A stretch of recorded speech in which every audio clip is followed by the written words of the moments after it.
Сибай төҙөлөш һәм сервис колледжында тағы ла бер мәртәбәле сара. Был юлы уҡыу йорто ҡалабыҙҙың һәм күрше райондарҙан башҡорт теле һәм әҙәбиәте уҡытыусыларын йыйҙы.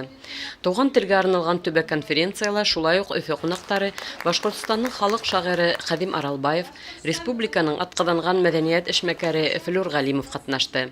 Сараға килеүселәрҙе колледж етәкселеге тәбрикләне һәм уҡыу йортоноң эшмәкәрлеге менән таныштырып үтте.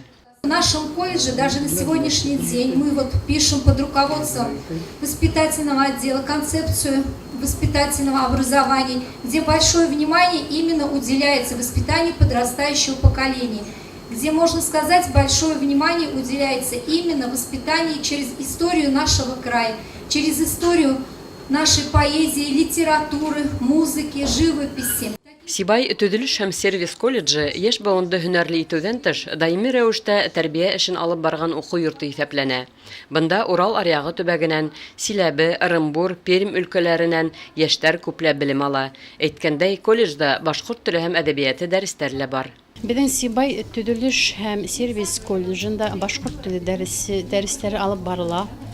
Бөгөнгө көндә лә был дәрестәр һаҡлап алып ҡалынды.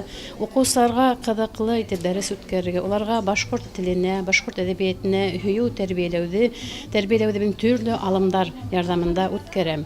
Мәҫәлән, уларға бигерәк тә иҫтәрендә ҡалғандай булып шәжәрәне өйрәнеү һәм байрамдарын үткәреү тора.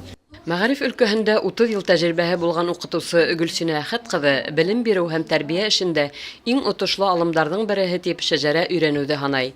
Был йүнәлеш менән йәштәр бик ҡыҙыҡһына һәм һәр саҡ әүҙемлек күрһәтә. Колледжда йылына 2-шәр шәжәрә байрамдары ойошторола. Бөгөнгө көндә беҙ Хәҙим Аралбаев һәм Флүр Ғәлимовтар менән осрашыу үткәрәбеҙ. Уларҙың китаптарын, шиғырҙарын, әҫәрҙәрен, романдарын беҙ өйрәнәбеҙ һәм уҡыусылар менән уларҙы таныштырып, дәрестә дә бик кәрәкле, фәһемле дәрес үткәрәбеҙ. Һәм өсөнсөнән булып тора инде уҡыусыларҙы дәрескә һөйөү тәрбиәләп башҡорт фильмдары. Мәҫәлән, Алмабикә, Сәк-сәк, Әсә фильмдарын ҡарайбыҙ һәм уҡыусылар уның буйынса үҙҙәренең фекерҙәрен әйтәләр. Шул ролдә мин булһам, нисек булыр ине тигән һорауҙар ҡуйып, беҙ ошо фильмдарҙы артабан инде үҙләштерәбеҙ һәм анализлайбыҙ. Бына ошо һуңғы арала ошо 3 алым миңә бик уңайлы, уҡыусыларға бик отошло, уҡыусылар был дәрестәргә ҡыҙыҡһынып йөрөйҙәр. Гөлсинә Әхәт ҡыҙы шулай уҡ уҡыусылар менән бергәләп колледждағы һөнәрҙәр буйынса һүҙлек төҙөү эшендә башлаған. Әлеге мәлдә улар ташсы һәм иретеп йәбештереү йүнәлешендәге һүҙҙәрҙең русса, башҡортса тәжрибәләрен эшләп, йәмәғәт туҡланыуы буйынса һөнәрҙәр һүҙлегенә тотонған. Гөлсинә Дәүләтбаеваның бындай тәжрибәһен конференцияла ҡатнашыусы уҡытыусылар да юғары баһаланы. Кәңәшле эш тарҡалмаҫ ти халҡыбыҙ.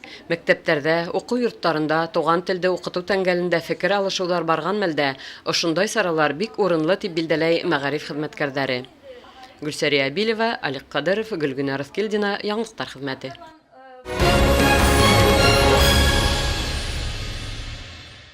Уҙған быуаттың 90-нсы йылдарынан алып Сибайҙа Салауат Юлаев исемендәге дәүләт премия лауреаты, яҙыусы Таңсулпан Ғарипова призына йәш ижадсылар конкурсы үтә. Әйткәндәй, быйылғы ижад бәйгеһе әҙибәнең күркәм юбилейы менән тап килде.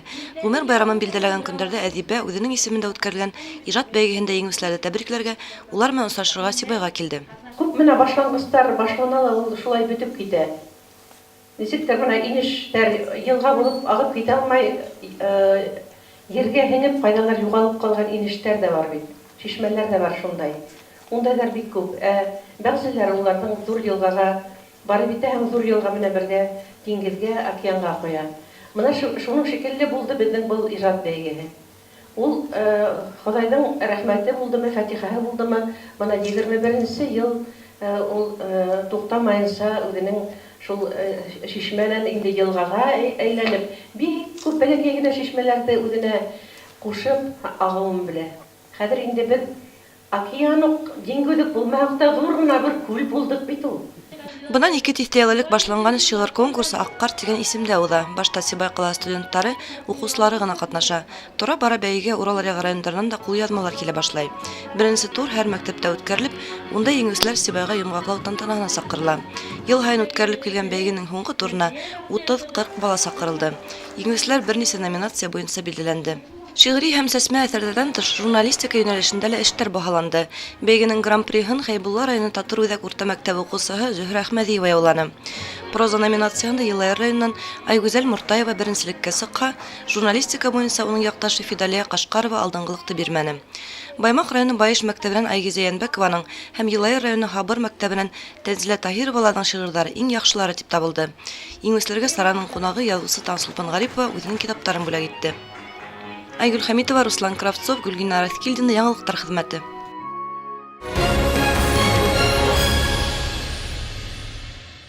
Сибай ҡалаһында йыл һайын яҙыусы, дәүләт эшмәкәре Рамаҙан Өмөтбаев исемендәге премия тапшырыла.